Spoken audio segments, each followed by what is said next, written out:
Welcome to the Personal Development Mastery Podcast.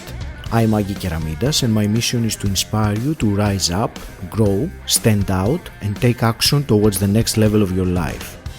I interview leaders, influencers, entrepreneurs, authors, exceptional people who can and will inspire you to improve your life. Tune in for 2 episodes each week and make sure you subscribe to the podcast to get the episodes as soon as they are released.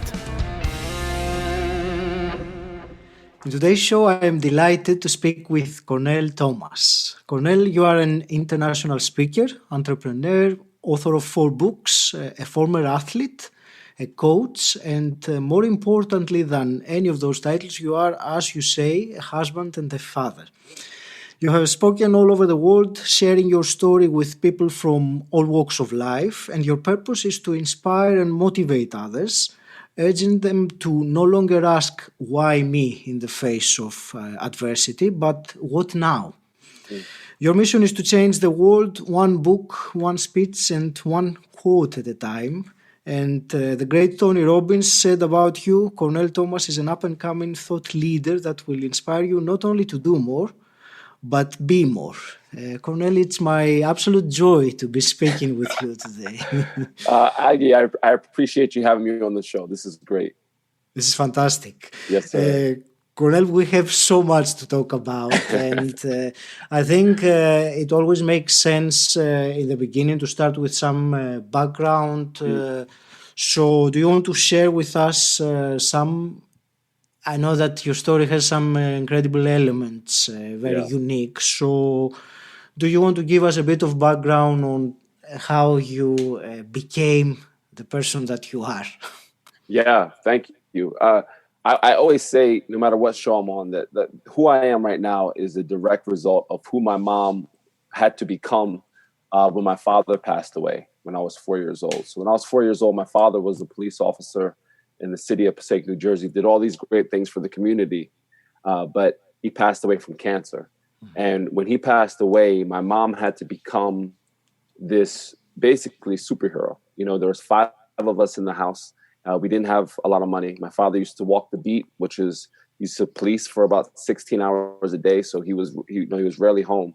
And my mom went from taking care of the kids to having to figure out how to work, care of 5 kids, and help us survive in the inner city. So I always tell my mom, even to this day, I tell my mom all the time, I'm like, Mom, you don't understand, how powerful you are in my life, how much of an impact you've been in my life. And she goes, oh, you don't have to talk about me, baby boy. And I always tell her, I'm like, Mom, wherever I go, I talk about you all the time. Like 90% of the time I talk about my mom because I'm still like having 2 kids myself. I'm blown away how she raised 5 in the conditions that we were in, and then made it so we never felt that we were without love or ever felt that, we didn't have. My mom is the kind of person that she'd take the shirt off her back just to make sure that her kids were okay. So we were growing up in Passaic, New Jersey at that time was a very urban inner city area. And I remember, growing up and never being connected to anything. Most kids, they have dreams, right? They want to be a firefighter or a superhero or whatever it was. Me not having a connection with my dad and my mom working so much, I never wanted to be anything. Like I grew up just content with being a kid. And I think it was like 6th, 7th grade, Passaic started to get pretty bad. And my mom said, we're moving. And me and my brothers are looking at each other. We're like, well, I'm thinking to myself, well, first, how are we going to move? We don't have any money, and where are we going to move? All I knew was Passaic. And my mom literally just opened up a newspaper at Aggie and just pointed to a place and said, we're moving here.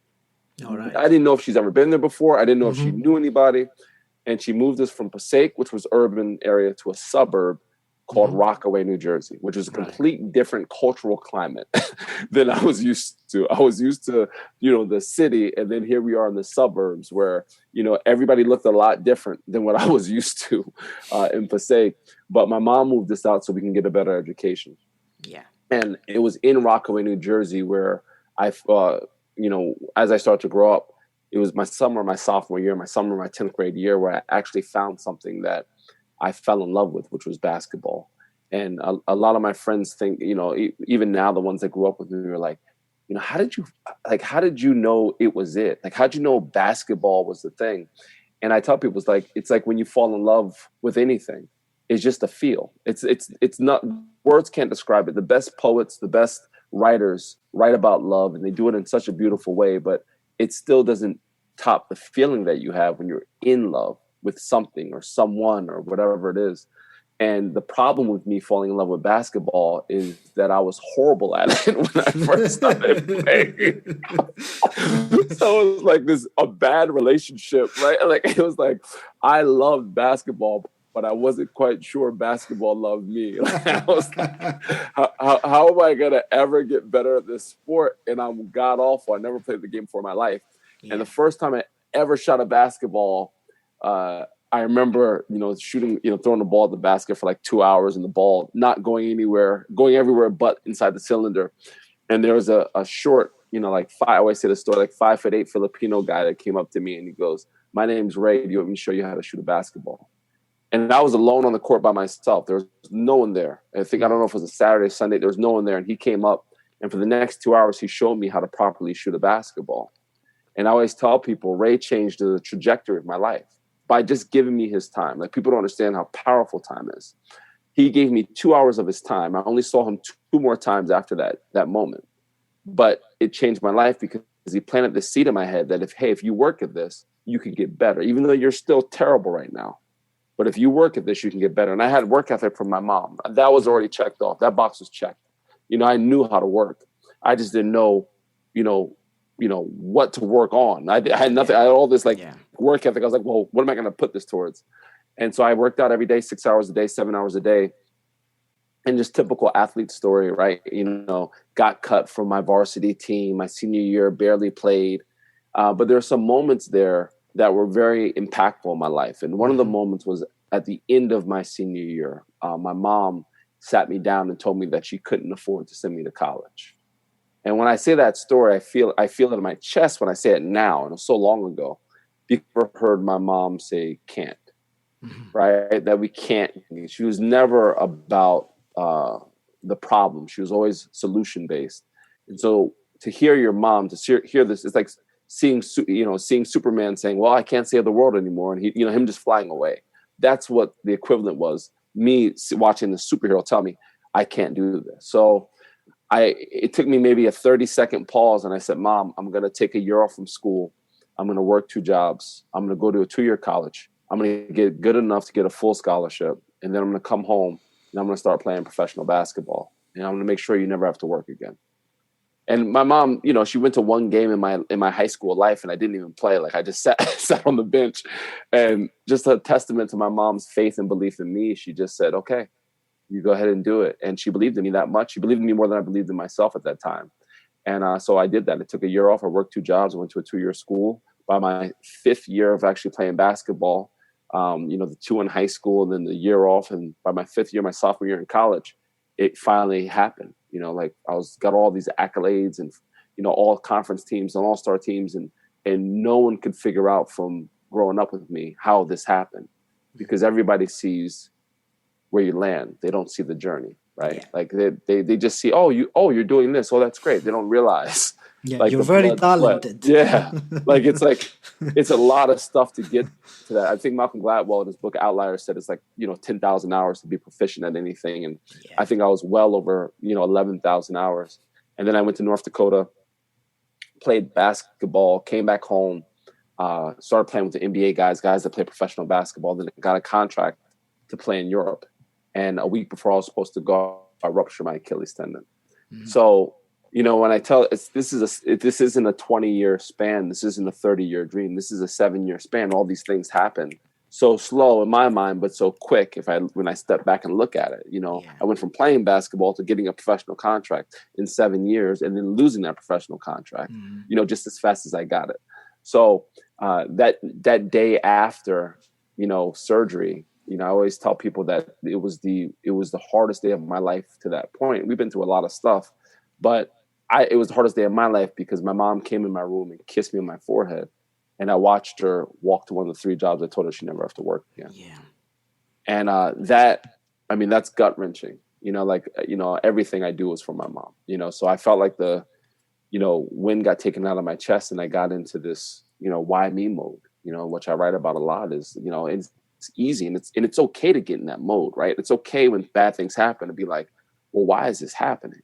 You know, like I'm thinking to myself, like, I don't drink, I don't smoke, I'm a good person. Like like why would God ever, if anybody, like why would I get hurt? You know, like I'm not doing this to be famous anymore. Like I'm doing this because I want to help this woman out. Like, and I know God loves my mom. Like, how could you not love my mom, right? So I'm sitting there questioning all this and just very angry and going through these 5 stages of change, going through the denial, anger, bargaining, depression, all at once. And I started thinking about my mom, and I started thinking about days we'd come home and our lights would be cut off because we couldn't pay the bill. And my mom would just start lighting candles and handing out flashlights. Or if we didn't have hot water, my mom would boil cold water, put it in the bathtub and mix it. And we'd take baths that way. And she never stopped to think about it. She just kept moving forward. So I said, Cornell, it can't be why me right now. It has to be what now. It has to be what's next. It has to be next play. And I started, I called my buddy up and I started shooting from a chair for the next 6 months. And I was able to work my way back, but got a job, eventually got a job coaching kids at my old junior college, my old 2-year college. And that's when I opened up Crossroads Basketball and started training kids. You know what strikes me from this fascinating story is you say that after you went so close to achieving your dream and just missing it, you went through that pain only to discover that on the other side of it was something even bigger than that dream that you had, which was your purpose. And you talk about your purpose being on the other side of your pain. So do you want to expand on this for me? Yeah, it's funny with purpose, Agi, because a lot of times my mom raised us on the phrase, everything happens for a reason. Yeah. And that phrase is it's like a catch-22 because sometimes that reason doesn't happen until long after you're not on the earth anymore. Right? Like you don't know why. Sometimes you're just a sacrifice, right? Like sometimes, Martin Luther King went through all the things he went through, but he never got to see, what the ramifications of those actions. Like he saw it a little bit, but he was gone long before he can see what's going on now, right? So for me, when I tell people everything happens for a reason, patience is so key because like I didn't know why I didn't grow up without a father until I had a son, right? Like until I had a child, then I realized like, oh, me not growing up without a father makes me appreciate this job of fatherhood so much more. Me not being a professional basketball player allowed me to have my family. It allowed me to eventually find this, purpose of speaking and sharing my story and connecting with people. So there's thousands of people, including my family, that wouldn't be here in my life if I went to play professional basketball. And when you're in the storm, it's very hard to see that because you can't see what's in front of your face. All you see is blurred vision. Like, I can't believe this is happening. You're so angry. And I just even when I started coaching basketball, I thought, oh, this is it. Oh, this is what I'm supposed to do. I'm supposed to be a coach. No, I'm supposed to help people for sure. But I thought like this was the purpose. And then like 9 years ago, I was on Facebook one day and I was reading my timeline and it was just very negative, super negative. And I'm like, these are people that I know. These aren't people like Facebook. It's not like Instagram where you don't know. Like I know most of these people. Mm-hmm. And so I had a book of positive quotes and I started taking quotes out and putting it on Facebook and people started to like it. So when I say the quotes became blogs, the blogs became books, is because that's exactly how it happened. One day I woke up and I couldn't find the book and I wrote my own quote.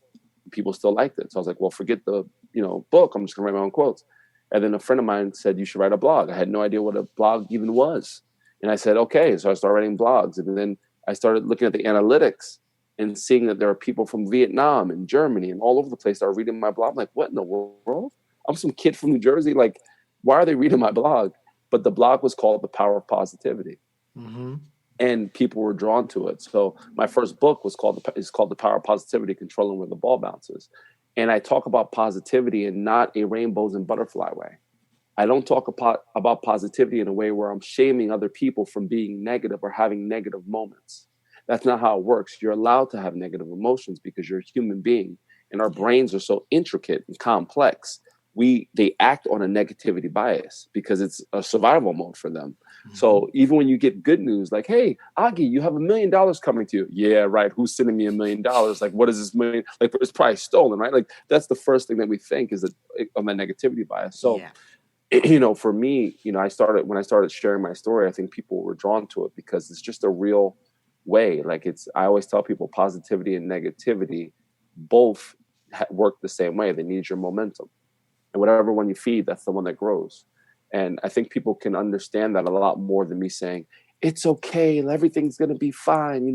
Just close your eyes and pray that it's good. Like, that's not going to work for most human beings. Right. So, I feel like I'm walking in my purpose, and it doesn't mean that life doesn't have hard moments. It just means when I'm doing the action, it's seamless. Like, it's easy. Like, this is easy, but life is always going to have its hard moments. But this part is easy. This is the part that I love, where I wake up and I'm just like today I woke up at 5:15. I knew I had your show today. I went for my run. It's freezing out, right? I went for my run. I came back home. I'm with my kids. I'm like, man, you can't construct a better day than this. I get to talk to a new friend. I get to exercise. I get to hang out with my kids. Me and my son will go get lunch later on. Like, this is a great day, So it's the little things for me. My oldest brother said to me this past weekend, he said, your wealth is in the people that you know. It's not in the money that you make. And it really hit home for me, because it's true. Our wealth is the human connections and the life experiences that we have with one another. That's a wonderful. I will quote you for that, Cornell. Your wealth is in the people that you know. What you just said reminded me of what you were saying in your TED talk a couple of years ago about the miracle of life, and you talk about the analogy of the lottery and how if a lottery is a miracle to get the lottery, then what about living this life which is 1 in 400 trillion? Yeah. So the fact that we are alive, and we should be grateful for this miracle that we're experiencing every day. Yeah, for sure. 100%. I mean, if people don't understand the TED Talk, a lot of people don't know this, Agi. The day before I was in the hospital of that TED Talk, people had no idea what I went through that week. I was in the hospital with, on a machine getting an EKG. The day before I was supposed to speak, do my first TED Talk. Yeah. And so, like, if you watch the video, you see that I have like this oversized jacket. It's because 4 days prior, there was a humongous snowstorm in our town, and all of my dry cleaning, the whole town shut down. So the only thing I had left was what I was at the bottom of the closet. So I found the stuff at the bottom of my closet. We ended up getting the kids to my mom's house because we had no power. My daughter was, had to be 3 at the time. So we get our 2 young kids at my mom's house. My mom's a nurse.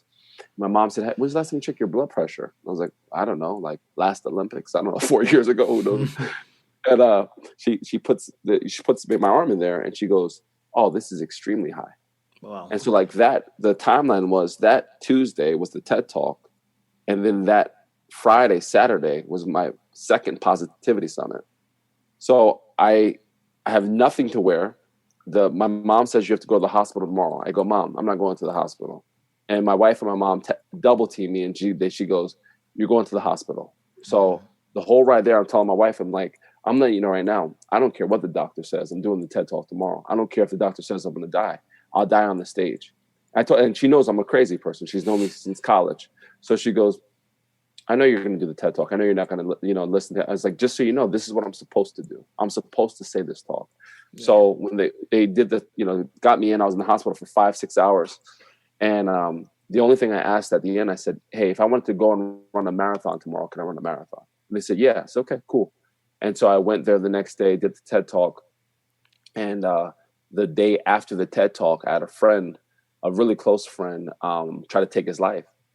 And I was on the phone for 4 hours, calling, texting, messaging his fiance while talking to him on the phone and telling her to call the authorities to get, to help him. And this is my week, I've been wanting to do a TED Talk for years, but this is my week, and this is life, right? This is life. And then that weekend I have the Positivity Summit.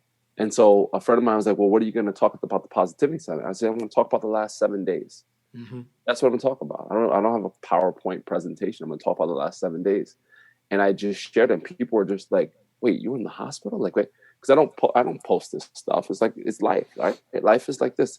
There's people in Syria, there's people in Armenia, Africa, India. There's people all over the world. People down the street, half hour away from me.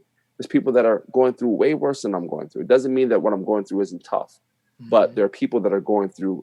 Everybody has problems. There's countries right now being bombed as we speak, right? So it's like everybody has that thing they're going through. Everybody. So I do my best to provide, just like you. I do my best to provide light every day. I just want to provide some light every day, because regardless of how dark it is, if you can be in the darkest room, the darkest place ever, if there's a little sliver of light that shines through, you can see it. You can see that light. You can see that crack in that darkness that provides light. So that's my job on the planet.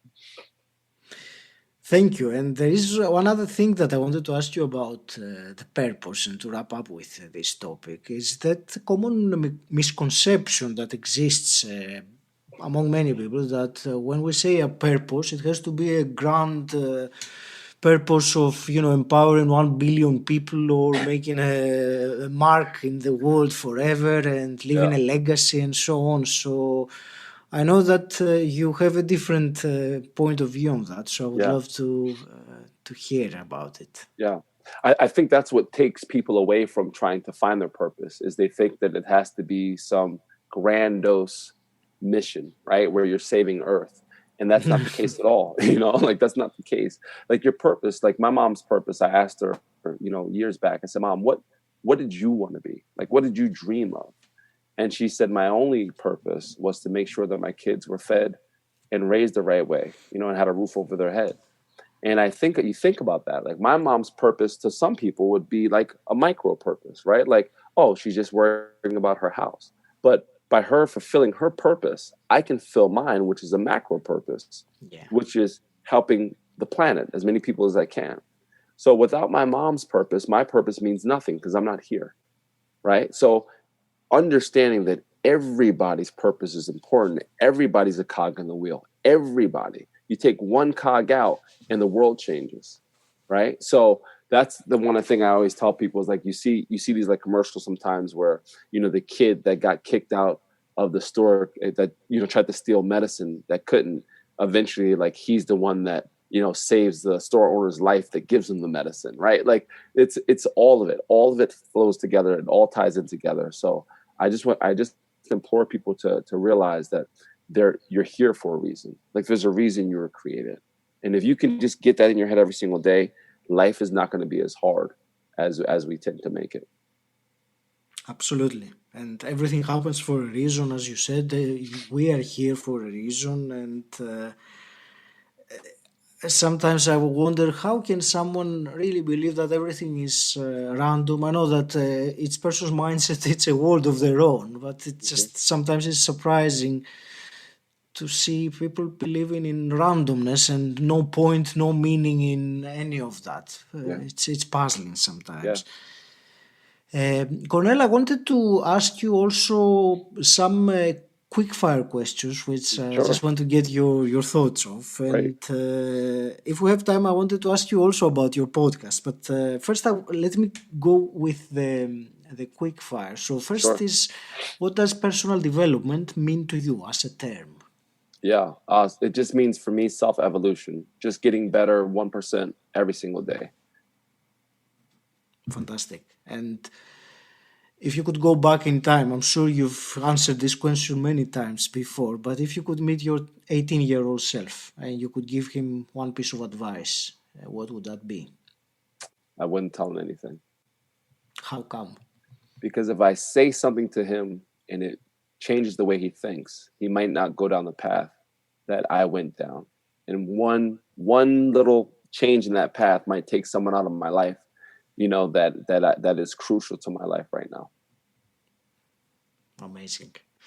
And maybe you'll answer in a similar way, but I'm curious. If you could wave a magic wand and change something in the world, what would you change? Empathy. I would change the empathy of the planet. I would make people more empathetic, because I think if you add empathy to the planet, you take away the wars, you take away the poverty, you take away all these things, because we'll be living for one another instead of living for just ourselves. I want you to expand a little bit on this. Let's say you could add empathy Yeah. in a magic way. How would you, what do you think is an effective way to improve someone's empathy, apart from a magic wand, but let's say Yeah. realistically, because Yeah. there is indeed an issue, and I understand that it would change very much Yeah. the way we look at each other. Yeah. Well, that's the thing. I feel like empathy is the ability to put yourself in someone's shoes without judgment. Yeah. That's what empathy means to me, right? So if I can see your struggle and recognize your struggle, even if I have a different opinion of what your struggle is or how you get through it, right? If I take the judgment out, but I can see your struggle, I can see you. A lot of people on this earth, they feel the reason there's so much anger and hatred, they feel like they're not seen, right? But empathy allows you to like break the racial, break the religious, break the political, break all these little barriers, these divisive barriers that they use to separate us. Mm-hmm. The empathy just goes to the person. Like, who are you as a person? It takes away all the color lines, right? And we just see who you are. So I think that's a way where you can be a little bit more empathetic, where don't let the media, don't let politics, don't let whatever your parents used to believe back in the 50s or 40s, don't let them judge, make your judgment of someone what their judgment is. You make your own judgment. So the reason I show up empathetic by meeting people how they are and not acting like I'm better than anyone else or anyone's better than me, right? Like, we're all on the same plane. If you're the CEO or the janitor, I don't care. I don't, like, who are you as a person? And I think imagine if governments were more empathetic, right? Imagine the money wouldn't be going towards wars, right? The money be going towards education. It'd be, and not just regular school education, it'd be going towards self-education, yes. Right? It'd be going towards real problems. You know, if you go to LA, you can look and see the LA skyline, which is billions and billions and billions of dollars. You look down, you see tens of thousands of tents from homeless people on Skid Row. Mm-hmm. I've walked through there. You know, we did an event in LA. I've walked through Skid Row. And to see all these big buildings with these actors getting $50, $60 million one movie, right? Yeah. If you take 10% of one of the highest paid actors' purse, you can eradicate poverty, homelessness, everything in the mm-hmm. world. Mm-hmm. Like, literally, like, if you take you take one of those jets that you're using to destroy, you take the money from one of those jets, you can eradicate poverty, right? So that's, for me, that is empathy. That's the epitome of it, is looking at it in that, broader scale. That's a wonderful answer. Thank you for that. What really made me think is what you said about our seeing the other person as they are, rather than what the story or the judgment we have inside our head based on our own backgrounds or whatever, and really mm-hmm. looking them for who they are, as we are, like brothers and sisters, human beings. Yep. Cornell, emerging from this conversation we had, if you were to give to the listener one actionable item, something they can implement straight away to improve their life, what would you choose to tell them? Yeah, I would say wake up. When you wake up every day, first thing you say is thank you, mm-hmm. right? To whatever God you pray to, whatever you believe, the first thing you say when you wake up is thank you. You don't have to say it out loud. You can say it to yourself. You don't want to scare your spouse, but just say thank you. Like, every day I wake up, the first thing I say is thank you. And then when you go to bed, think about something that you're super grateful for. You hear people talk about gratitude list or whatever and writing down that's cool. But for me, I'd be writing down the same thing every single day. Family, family, family. And family is my friends too, right? That's what I'd be writing down every single day, right? So wake up saying thank you. Go to sleep saying thank you. That is a great actionable item that every single one of us could do. And if you say to yourself when you go to bed, well, there's nothing to be thankful for, then you're not paying attention to the day. That's beautiful and very, very both simple and powerful if done consistently. Yeah. So thank you for that. I wanted just to ask you about, and that's from personal interest, as you are an experienced podcaster. So you have 2 podcasts. Tell me something that you have gained from this experience as a podcaster. Yeah. Personally. I think one of the biggest things, when I first started doing Population Unplugged, I had a friend of mine who was the producer, and I would drive down the street. It was right down the street from me, and he produced it. But he opened up a school, and he couldn't do it anymore. So I started doing it on I took a year off, and I started doing it on my own. And when I do Population Unplugged, I realized that I'm journaling. I'm like, it's just me. I'm journaling. Like, I'm literally journaling. Like, this is my diary. I'm going out and I'm saying things that are in my heart, and I'm letting them out. And things that I might not, I don't know, maybe I wouldn't say it in the conversation typically to people that I don't know. And I'm just going off. And then when I started doing Storytellers podcast, started interviewing people, it's really helped my ability to listen and really take in what the person's saying and like learn these different stories. And I did Storytellers because I wanted to hear more stories. I was so fascinated in them. So I think just when people tell me, who's going to want to hear my podcast, or I don't want to, I always say it's not really about them. It's about your message. Same thing when you speak. Like, I have a speaker program, and it's like, my first thing I tell the speakers is like, it's not about you. It's about your message. Just so you understand, like, you have to detach yourself, because if you come in here thinking it's about you, I'm going to be the next Tony Robbins or the next blah, blah, blah, blah, blah. You're coming in for the wrong reasons. I'm a messenger. That's it. God's giving me the content. I'm downloading it. I'm throwing it out. I'm just a messenger. I don't care, if people don't like the way I look or the way I talk. I'm just letting the message out, and then I'm out of there. Fantastic. Yeah, it reminds me of the phrase to sing our song, to share our song with the world, metaphorically speaking. Yes. Tell us, Cornell, how can people find out more? Where would you direct them to connect? Instagram is at Cornell Thomas 34. I'm very, very active on Instagram. And I'd say my website, cornell-thomas.com. There's some stuff there. But Instagram, I would say Facebook, but you have a limit on Facebook for the people that can, I guess, message you or follow you, whatever. But Instagram, people message me all the time, and I always contact them right back. Like, always. I really, truly believe in connection. And when people message me, I'm an energy guy. So I'm also an energy reciprocator, right? Like, when I feel good energy, I'm throwing it right back. You know what I say? When I feel bad energy, I cut it off and I don't worry about it. Not time for us to have a conversation. So I would say, please reach out, and I would love to hear, about your story, about you, and I'm just appreciative for the connection. I want to thank you very much, Cornell, for this conversation and this energy that you're emitting, and I'm getting it. I'm on the other side of the pond, but I'm getting it online. I want to wish you all the very best with your mission, with your life. Any parting words? Just thank you, my brother. I appreciate it. I have a new brother in England right now, so I'm excited for that, and I can't wait for our paths to meet. And just realize what you're doing is so needed and so powerful. So I don't know how many people pour into you every day, Aggie, but I will tell you right now, what you're doing is powerful and needed, and please continue to do so.